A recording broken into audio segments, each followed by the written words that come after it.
And welcome to Shift the Field TV. I'm Darla LeDoux. Today we're talking about believing in the value of your own magic. This morning I was in a client session and I was once again face to face with an experience of a client just really having a hard time believing how fabulously magical she was.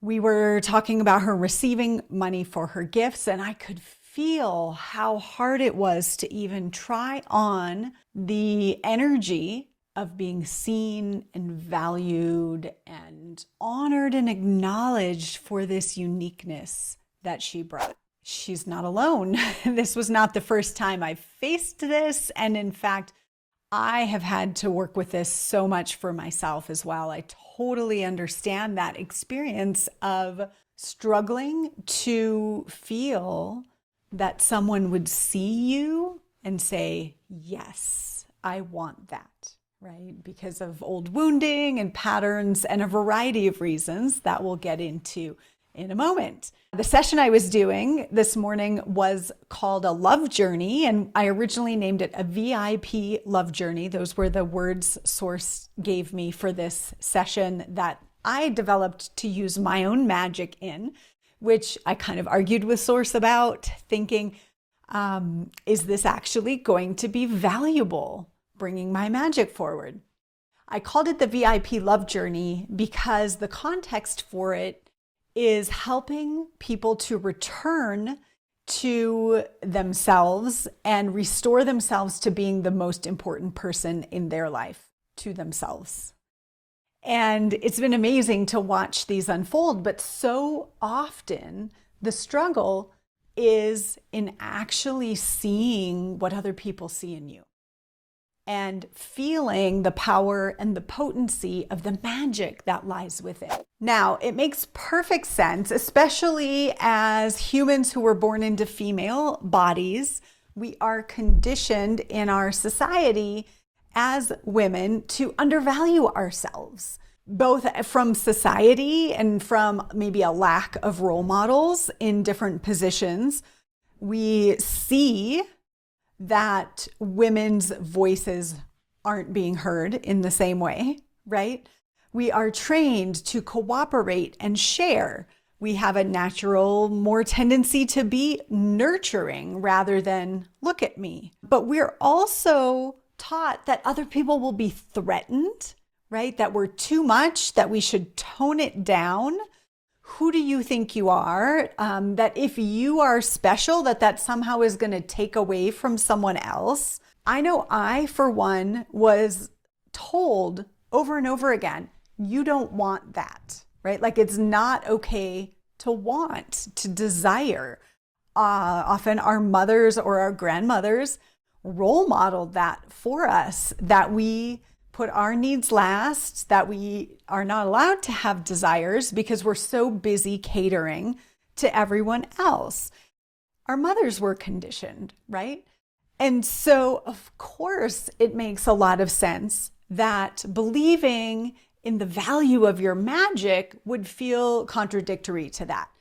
Now, we'll add on top of that the witch wound that exists among magical beings. Maybe we've been souls on this planet before at a time where it wasn't safe to be a seer, to be a knower, to be a healer or a transmuter of energy. In that conditioning, we've also learned to tone it down and to not value our magic.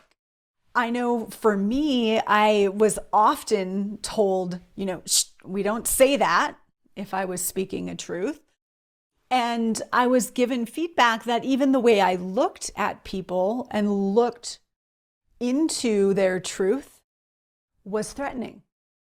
And I started to shut it down, right? And put barriers in front of my eyes, withdraw into myself. And I've heard countless stories as I've helped people to own their magic of women who spoke things, saw things, knew things, had connections with the spirit world that were shut down or treated as an affliction, that were seen as crazy and even requiring exorcism in some cases. And so, of course, valuing your magic would be a challenge given that background, right? So I want to say that because if you are being hard on yourself because you're having a hard time valuing this most magical work that you do, the way you help people transform and see truth, heal, shift, and grow, it may have been shamed or shut down in the past. So what do we do with this? Well, first, you want to make space for valuing your magic in your own life.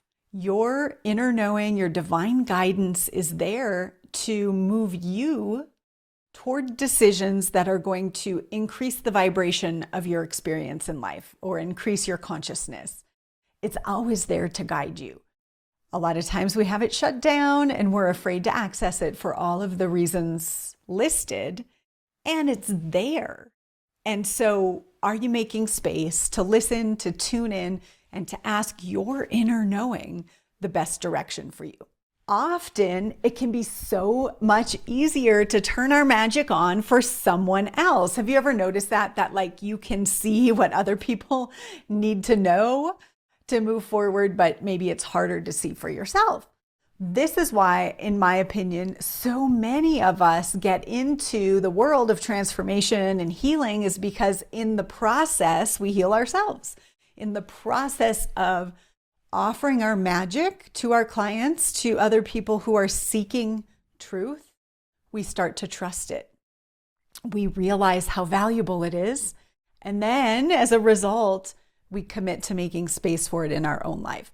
I know for me, I wanted to make space for my magic, for my inner knowing, tuning in, right? Tune in time for a long time. But because our world is so go, go, go and be productive and make things happen and get things done, I kept putting it to the bottom of my list. And I know some people relate to that.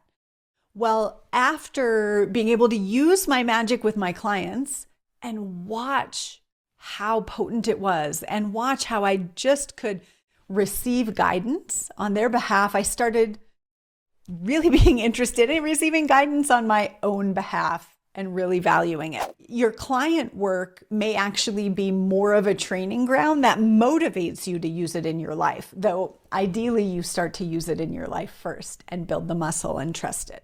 Before long, in working with your clients, you will start to see that your magic can actually help save them time, save them money, save them heartache by pointing to the hidden truths that they are living by that they don't even know. As a result, this also makes life more fun, more alive, more vibrant, and that really is priceless for them and for you. Your magic is fire, and your clients want your magic focused on them. And they're willing to pay to have your magic focused on them because they will know that your knowing or your guidance, your sourced energy connecting with them in their field is going to help them shift and expand and access more possibilities. And what is that worth? It's like, I remember when I was starting my coaching business and I had a lot of false starts, as a lot of people do. And it took me about 10 years of sitting around thinking about planning, reading books, and trying to figure out what to do with my life before I finally got the courage to do it. And I got the courage to do it because someone helped me to see a truth that was hidden from my view, that once I saw it, I couldn't unsee it. And that hidden truth was I was holding a belief I had to be smart to get love. And as soon as I saw it, as soon as I worked with it and transmuted it, and that was no longer present, I had everything I needed to do this work that I love and to step into business for myself. 10 years I spent thinking about, considering, starting and stopping until I saw that one truth and everything opened up for me. Your magic has that kind of value. You can help bring that one truth that, whether they know it in the moment, just may save your client 10 years in the self-help aisle. 10 years of figuring out and struggling with the same problem like that. Do you believe in the value of that magic?